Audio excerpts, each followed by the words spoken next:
Hi, my name is E.H. Ivins, and I am the dad you wish you had. Now, why me? Well, first of all, most of us, well, the majority of Americans across the board, regardless of race, religion, creed, whatever it might be, grow up without a father. I mean, it's just a statistical fact of life. Over 50% of Americans across the board are raised by their moms alone. And moms are great. No one is trying to knock moms, but there's something about the advice that your dad might give you. And if you don't have access to a dad, obviously you need a place to go. And that's number one. Number two, children are the receptacles of all of their parents' unresolved issues. That means that your dad's issues, if you do have a dad, are tied up with your own. And a lot of times that creates what in business might be called a conflict of interest. So when you ask me a question, since I am free, it's not that I don't have issues. I'm a human being like anybody else, but I've raised 4 completely healthy, well-adjusted adult children, ages 26 to 41, and 2 in between. 2 boys, 2 girls, and grandchildren on top of that. So I've done a lot of child rearing, and my issues aren't your issues. So when you ask me a question, I'm going to be free of that conflict of interest, and it just gives you, call it a second opinion, as if you went to a specialist for a surgery and you wanted to get a second opinion. Well, ask me mine. I have no dog in your hunt. I have not tied up in your issues. I'm not looking for anything from you. So you can ask me anything, and I'm going to give you a straight answer, and take it or leave it. Plus, I'm going to save you a fortune on psychiatrists. You know, a few minutes with a good, blunt dad is better than a year with a psychiatrist as far as I'm concerned, because they dance around and they ask, you know, how do you feel and this and that and the other thing. I'm going to cut to the chase.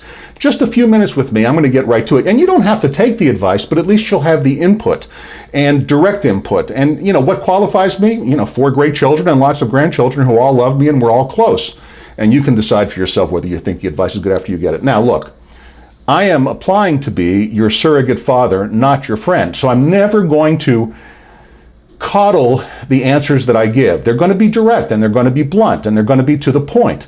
But that is the point. You know, I'm not here to try to play woke with you in terms of the answers that I give. You're always going to get the straight scoop from me. I'll always go to the heart of the matter. I'm always going to be truthful with you, you know, and if it hurts your feelings, well, never watch me again. I'm not, by the way, I'm not going to be blunt and intentionally hurt your feelings. I'm just going to be direct, because the fact of the matter is, at 63 years old, as the father of 4 children plus grandchildren, everywhere you're about to go, I've likely already been. And in the course of our time together, my own story will come out and my own background will come out, and I'll share it with you freely as it relates to your own issues, so that you get some idea that I really understand and identify with what you're talking about. You can ask me about anything. You can ask me about relationships. You know, that's going to be a big issue. You know, how do you get along with your boyfriend, your girlfriend, your husband, your wife, your significant other?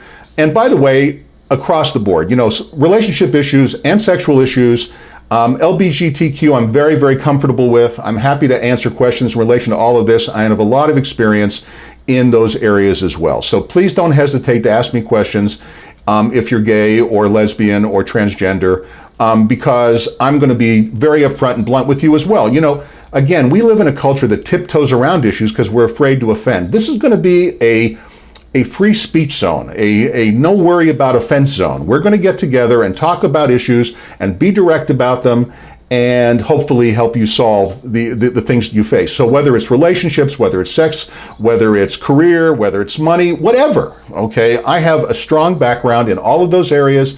No brag, just fact. That, by the way, is a line from an old TV show years and years ago, which is an obscure reference that only your father, if you have one, or grandfather, or someone older is going to understand, but I digress. I digress a lot, by the way. It's just my nature. But anyway, anything you ask me, I'm going to answer straight. And if I don't know the answer to something, I'm going to tell you I don't know, and then I'm going to refer you to a place where you can get a straight answer that I know will be truthful and from the heart.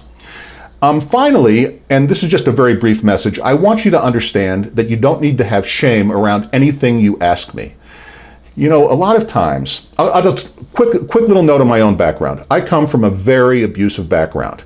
When I was 2 years old, my mother divorced my father. He left. I never saw him again. By the time I went to find him, I was 40 years old, and he had already passed away.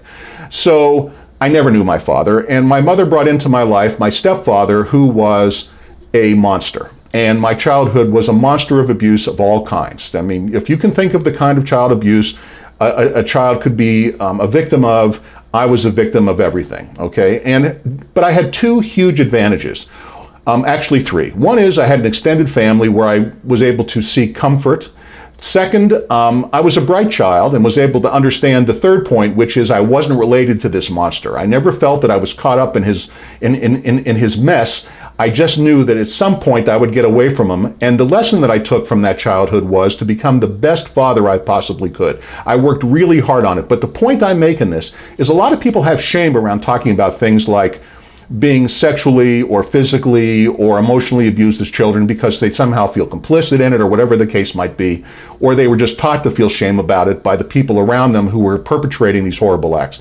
And the point of the matter is, any more than I didn't have shame in sharing that with you, you should not have any shame in sharing your issues with me. And that brings me to my final point, which is, when you text me your questions, above is a number that you can text me your questions.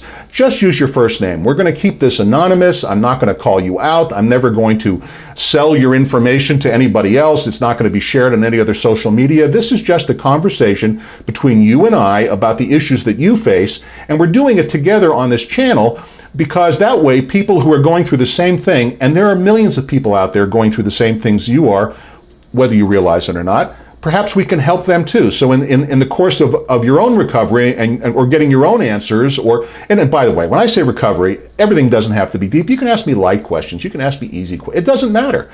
Anything that's a quandary that you would normally ask a dad, ask me. I'm the dad you wish you had. And I look forward to talking to you soon. Bye.